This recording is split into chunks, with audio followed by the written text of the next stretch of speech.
দেশের ৩টি বিভাগে বজ্রসহ বৃষ্টি হতে পারে বলে জানিয়েছেন আবহাওয়া অধিদপ্তর।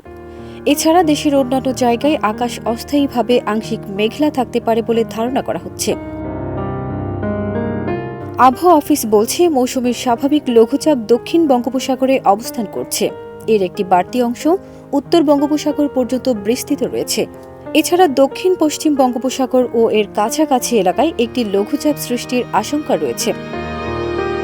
ওয়ালটনের পণ্য কিনে জিতে নিতে পারেন নগদ 20 লক্ষ টাকা। Double million offer! Walton fridge কিনে পেতে পারেন 20 লক্ষ টাকা। রয়েছে কোটি কোটি টাকার নিশ্চিত উপহার।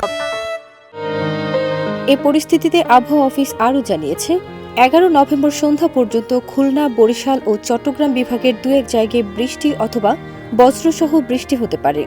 এ সময় দেশের অন্যান্য জায়গায় অস্থায়ীভাবে আংশিক মেঘলা আকাশ সহ আবহাওয়া প্রধানত শুষ্ক থাকতে পারে।